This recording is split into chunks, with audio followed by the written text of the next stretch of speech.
반등력이 약해도 너무 약합니다. 앞서 브리핑 들으신 것처럼 내려갈 때는 화끈하게 내려가더니 올라올 때는 찔끔, 그리고 코스닥은 하락 반전해서 어제 저점을 깨고 내려갑니다. 802선까지 내려앉으면서 오늘 장중 저점, 어제 저점 깨고 더 내려가는 모습 확인되고 있고요.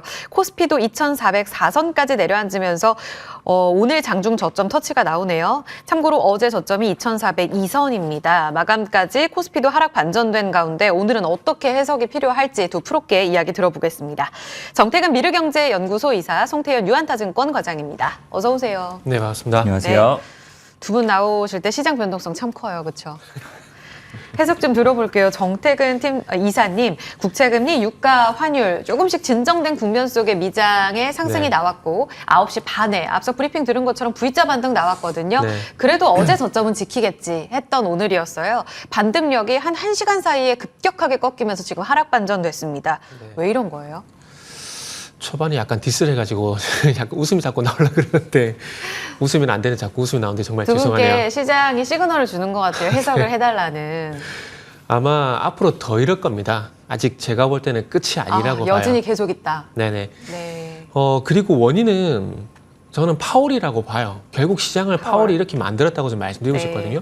무슨 얘기냐면은 그러니까 저는 개인적으로 그 파월보다는 이전 연장, 옐로 연장이 저는 더 이제 추진력 있고 저는 상당히 마음에 드는데 무슨 얘기냐면은 그러니까 자꾸 좀 휘둘리는 것 같아요. 휘둘리는 것 같고 본인의 어떤 그 강력한 카리스마를 해가지고 시장을 끌고 가야 되는데 그게 너무나 좀 부족한 것 같아요. 그리고 그 파월이 9월 FOMC가 끝이 나고 난 다음에 파월이 했던 얘기 중에 지금 마음에 안 드는 게 많지만은 그 중에 한 가지만 언급을 드리면은 데이터에 따라서 동결을 할 수도 있고 올릴 수도 있다 이 얘기를 했거든요. 그게 지금 시장 변동성으로 나오고 있는 겁니다. 무슨 얘기냐면은 자, 잘 보세요. 지난주 수요일 같은 경우에 시장이 괜찮았지 않습니까? 괜찮았었는데 연휴 전에요. 네, 그렇죠. 죄송합니다. 어제네요. 죄송합니다. 어제. 추석 연휴에 마지막 날에 그 열렸던 미국장에서 구인 건수가 잘 나오게 되면서 경기 지표가 좋게 나오게 되면서 국채금리가 올라가게 되면서 시장이 급락을 했잖아요. 그리고 오늘 같은 경우는 ADP 민간 고용 건수 이게 좋게 나오게 되면서 어쨌든 상승 출발이 된 거잖아요. 그러니까 이게 왜 말씀드리냐면은 결국 파월이 했던 얘기들이 지금 진행이 되고 있는 거예요. 데이터에 따라서 올릴 수도 있고 동일할 수도 있다. 그러니까 경기 지표에 따라서 시장이 계속해서 휘둘리고 변동성이 나올 수밖에 없는 상황이라는 거죠. 그리고 가장 중요한 것은 그렇게 얘기를 하게 되면서 이 통화 정책에 대한 불확실성이 여전히 계속 지속이 되고 있다는 겁니다. 그래서 지금은 어쨌든 가장 중요한 건 이 통화 정책의 어떤 불확실성이 소위 말하는 선반영이 되기 전까지는 아마 시장의 하락이 좀 지속이 된다고 볼 수밖에 없을 것 같아요. 그렇기 때문에 오늘 뭐 장 초반에 반등이 나왔다고 하더라도 일시적으로 매도 심리가 완화된 부분들, 그러니까 안 좋았던 투심이 일시적으로 조금 이제 좋아지게 되면서 반등이 나온 거지. 이거는 뭐 추세 상승 이제 하락이 끝났다 이렇게 보기 힘들다라는 것들이죠. 그리고 9월 초부터 이제 하락이 계속 진행이 되고 있는 상황들인데 제가 봤을 때는 이렇게 하락을 하다가 한 번에 어떤 큰 폭의 어떤 출렁임이 나올 가능성이 상당히 높다라고 봅니다. 아래쪽으로요. 그렇죠. 그러니까 하락이 진행이 될수록 매도 힘이 더 강해질 수밖에 없는 거거든요. 당연한 얘기지만은, 그러니까 처음에는 하락이 나오게 되면은 팔까 말까 고민을 합니다. 근데 추가적인 하락이 나오게 되면 팔아야 되나? 그러다가 이제 추가 더 하락이 나오게 되면은 그때부터 매도에 동참을 하게 되거든요. 그러면 매도에 동참을 하게 되고 추가적인 더 하락이 나오게 되면은 매도에 동참한 사람이 더 많아지게 되면서 하락의 변동폭이 더 커지게 된다는 거죠. 그래서 그런 부분들이 아직 안 나왔기 때문에 아마 코스닥 같은 경우에 800포인트를 이탈할 가능성이 상당히 높고 뭐 코스피도 2400포인트를 이탈할 가능성이 상당히 높다라고 보시는 게 지금 맞습니다. 송 과장님께도 바로 질문 드릴게요. 2400선 코스피, 코스닥 800선 심리적 마지노선 역할을 과연 해줄까? 지금 코스닥이 800선까지 내려갑니다. 하방 더 열어둬야 돼요? 당연히 열어두셔야죠, 사실은. 어디까지? 사실 이 800선이라는 게 주봉이랑 월봉에 딱 걸쳐 있기 때문에 그것이 심리적 이제 지지선이 될 수 있다라고 말씀을 하시는 건데 그런 부분은 언제든지 깰 수 있다라고 생각을 하고 있고요. 사실상 지금 투자 심리도 많이 꺾인 상황에서 지금 수급적인 부분을 보게 된다 하더라도 수급적으로 탄탄하지 못한 이러한 흐름이 많이 나오고 있다는 점을 감안하게 됐을 때는 언제든지 그것을 이탈하고 내려갈 가능성이 상당히 높아 보이는 부분이 많은 것 같습니다. 일단은 매크로적인 부분에서도 아까 이사님께서 얘기를 하신 것처럼 언제든지 방향성이 바뀔 수 있다는 점, 그런 점을 생각을 해봤을 때는 무언가 크게 변화가 되고 금리가 내려오고 이러기 전까지는 계속적으로 이런 불안한 심리는 계속될 수밖에 없다라고 보시면 될 것 같고요. 오늘 같은 경우에도 사실상 코스닥을 급하게 내렸을 때의 모습을 보게 되면은 외국인 투자자들이 사실상 그렇게 큰 규모의 매도 물량이 나오지 않았음에도 불구하고 지수가 내려가고 주요 종목군들을 중심으로 하락이 나왔거든요. 그런 점은 일부에서는 대주주 관련된 물량도 계속적으로 같이 출하가 되는 부분도 있을 테고 네. 언제든지 내가 이 부분을 깨고 나면 손절로서 대응을 하겠다라고 생각을 하시는 분들도 많기 때문이에요. 그래서 이런 부분을 생각을 해봤을 때는 심리적인 지지선 혹은 뭐 PBR 몇 배 뭐 이러면서 추가적으로 반등이 나올 수 있는 부분이 있기는 하겠지만 단기적인 관점에서 봤을 때는 충분히 그 밑으로도 언더퍼폼한 이후에 다시 올라올 수 있는 부분이 생길 수 있다라고 생각을 하고 있습니다. 투매에 대해서는 어느 정도 충분히 좀 시나리오를 그려봐야 될 것 같습니다. 두 분 다 충분히 깰 가능성이 있다라는 의견 주셨고요. 그런 측면에서 오늘 코스닥이 먼저 하락 반전을 해서 저점으로 낮아지는 데 있어 에코프로의 탄력이 급격하게 줄어드는 것을 아마 같이 관찰을 하셨을 겁니다. 그만큼 코스닥의 상승 움직임이 오전장에 강했던 게 2차 전지의 반등 때문이었는데요. 여기도 탄력이 거의 다 반납이 되면서 포스코 DX는 하락 반전하고 하락 VI까지 지금 발동이 되면서 10% 급락이 나오고요. 오늘 에코프로에 대한 외국인의 매수가 많기는 한데 보합으로 반전이 되네요. 반등의 서막인가 여쭤보고 싶었거든요. 정 이사님. 네. 오늘 반짝 반등 의미 없나요? 일단 시장이 이미 보여주고 있습니다. 반짝 반등이냐 하락이냐에 대한 대답은 지금 현재 시장에서 이제 나타나고 있기 때문에 뭐 여기에 대한 대답은 현재 시장 지수로 말씀을 좀 드리도록 하겠습니다. 2차 전지가 많이 빠질 수밖에 없는 것들이 이건 너무나 당연한 거거든요. 그동안 어떤 우리가 과거 경험치를 보게 되면은 시장에는 항상 주도주가 있거든요. 근데 그 주도주의 힘이 빠지게 되면 어떻게 될까요? 시장이 하락을 하게 되죠. 그러면 시장이 하락을 이끄는 것은 다시 말씀드리면은 그 이전에 주도주가 시장의 하락을 주도를 한다라는 거죠. 그렇기 때문에 2차 전지가 가장 많이 빠질 수밖에 없는 부분이라고 좀 말씀드려야 될 것 같아요. 그리고 그럼 중요한 것은 시장이 영원히 하락은 하지 않을 거거든요. 상반기, 하반기 넘어가면서 계속 상승이 나오지 않은 것처럼 지금 하락이 나오고 있지만 언젠간 하락이 멈출 겁니다. 하락이 멈출 건데 중요한 그러면 하락이 멈추고 난 다음에 낙폭과되는 기술 반등 누가 될 것인가? 누가 보더라도 AI 2차 전지가 될 가능성이 상당히 높겠죠. 그러면 2차 전지가 반등이 나왔을 때 이게 추세적인 상승으로 갈 것이냐 아니면은 기술 반등으로 끝이 날 것이냐 이제 거기에 대해서 이제 2차 전지를 갖고 계신 분들은 대응을 해야 되지 않을까 생각이 듭니다. 저 개인적으로는 2차 전지 같은 경우는 기술적 반등으로 끝이 날 가능성이 상당히 높다고 봐지는데 좋지 못한 전망치들이 그렇게 판단을 할 수밖에, 그러니까 안 좋게 나올 수밖에 없는 숫자들 때문에 조금은 부정적으로 말씀드릴 수밖에 없을 것 같아요. 기술적 반등으로 말씀드릴 수밖에 없을 것 같은데, 네. 그러니까 다른 거 다 제쳐두고 그 실적만 한번 볼게요. 3분기 지금 현재 양극재 기업들 우리가 뭐 배터리 셀 기업도 있고 하지만은 양극재 기업들 중에서 많이 말씀을 하니까 일단 말씀드리면은 뭐 에코프로비엠, 뭐 포스코 퓨처엠, 뭐 RNF 이런 것들 한번 예를 들어 보게 되면 그러니까 에코프로비엠이 2분기부터 3분기로 넘어가는 실적 흐름을 한번 보자고요. 네. 2분기 때 예상치가 1,289억이었거든요. 영업이익 예상치가. 그런데 실적으로는 1,147억을 기록했습니다. 생각했던 것보다 조금 덜 나오게 된 거죠. 근데 이 수치가 3분기 와서는 더 낮아지게 됩니다. 3분기는 예상치긴 하지만은 1,050억 전후에서 지금 이제 계속 얘기가 나온 상황이거든요. 2분기 1,289억에서 예상 무미치는 1,100억대가 나왔고 3분기는 1,000억대. 이걸 뭘 뜻하느냐? 그동안은 계속 우상향이 됐었지만 이젠 조금씩 완만하게 우하향이 되고 있다는 걸 보여주고 있다는 거죠. 성장이 안 한다는 게 아니라 성장이 정지 상태에 들어갔다라는 거죠. 이런 부분들을 봤을 때 나중에 시장이 좋아졌을 때 2차 전지를 계속 끌어줄 것이냐.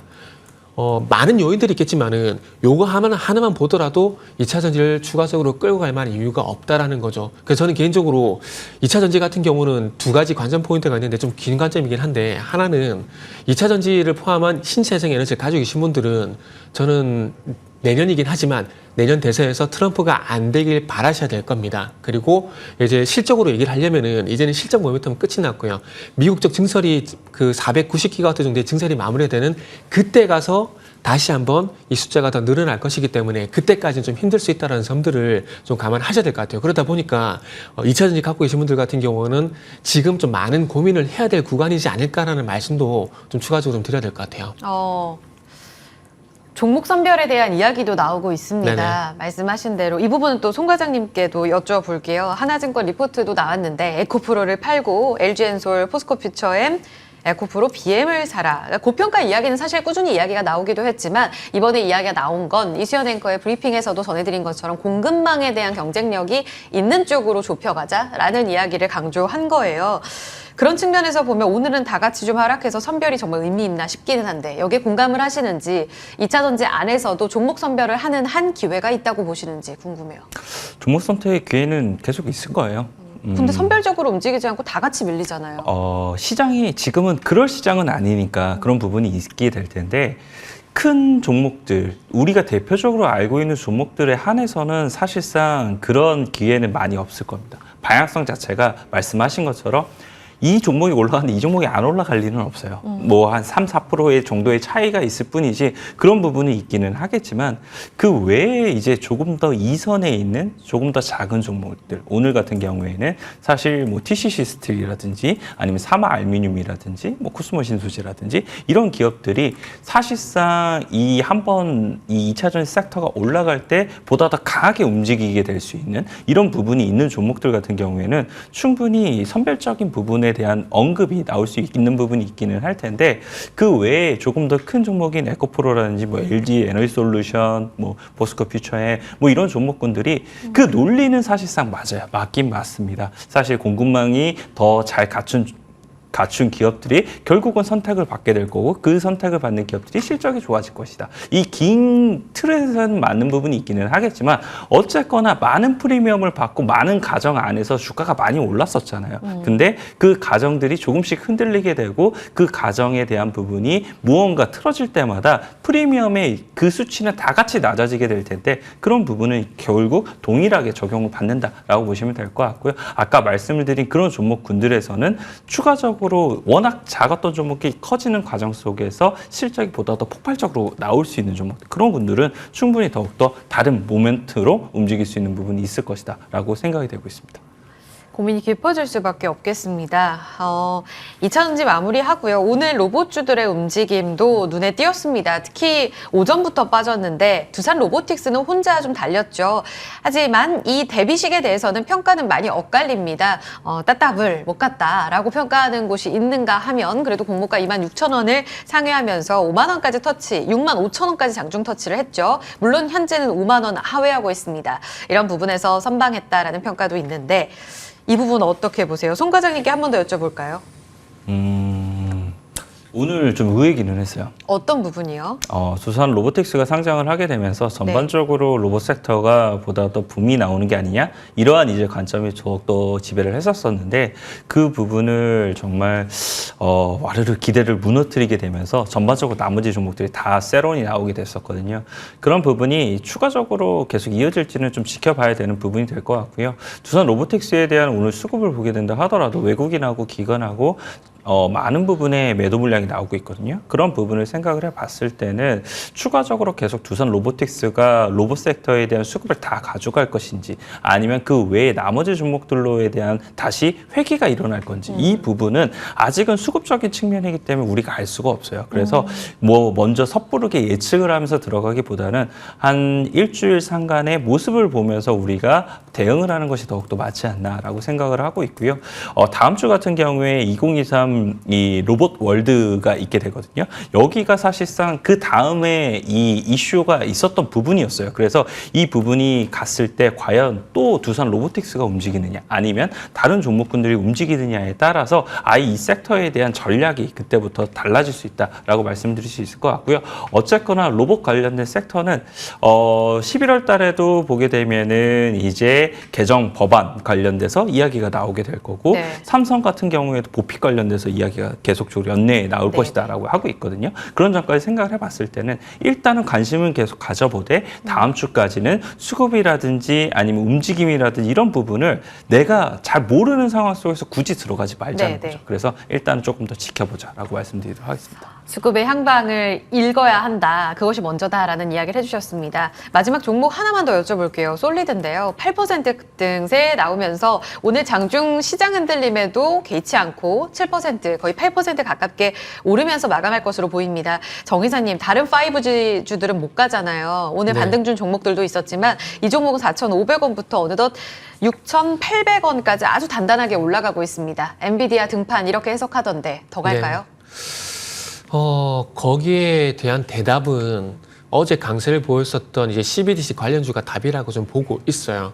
그러니까 무슨 얘기냐면은 시장이 안 좋은 상황 속에서도 좋았을 때 시장이 좋았을 때 나타난 현상, 그리고 지금은 그 비교해보게 되면은 순환매가 되게 짧아요. 시장이 좋았을 때도 순환매가 되게 짧았었고, 지금 시장이 안 좋은 구간, 어제, 오늘도 순환매가 좀 짧게 나오고 있는데, 오늘 CBDC 얘기 안 하잖아요? 어저께 시장이 그렇게 안 좋을 때 유일하게 강세를 보였었는데, 네네. 오늘 얘기는 안 하고 있거든요. 그러니까 솔리드 같은 경우도 그렇게 될 가능성이 높지 않을까라고 봅니다. 물론 차트를 보게 되면 추세가 꺾였다라고 보기는 힘듭니다. 상승 추세라고 보는 게 맞아요. 그러나 여기서 말씀드리고 싶은 것은 오늘 8% 강세 이후에 이 흐름으로 해가지고 추세적인 상승으로 이끌어 갈 것인가.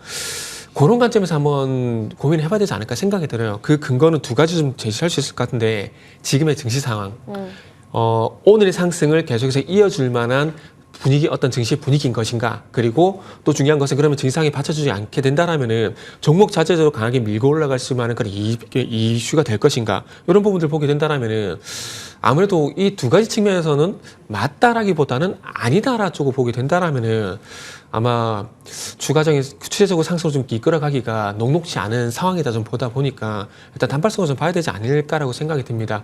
그러니까 참 진짜 가슴으로는 차트만 보게 되면 우상이다라고 말씀드리고 싶은데, 그거 외에 봐야 될 변수가 너무 많다 보니까 쉽사리 간다라고 말씀드리기가 쉽지가 않네요. 네. 개별적으로 움직이는 종목들에게도 다 적용이 될 것 같아요. 시장 분위기상 이 재료를 계속 이끌고 갈 것인가 체크해 보면서 연속성까지 좀 보자. 지금은 좀 단답형으로 말씀드리기가 참 어려운 장이다라는 이야기까지 함께 들어봤습니다. 자, 오늘 두 프로들의 이야기는 여기까지 들어보도록 하겠습니다. 정태근 이사, 송태현 과장과 함께했습니다. 두 분 고맙습니다. 네, 감사합니다. 감사합니다.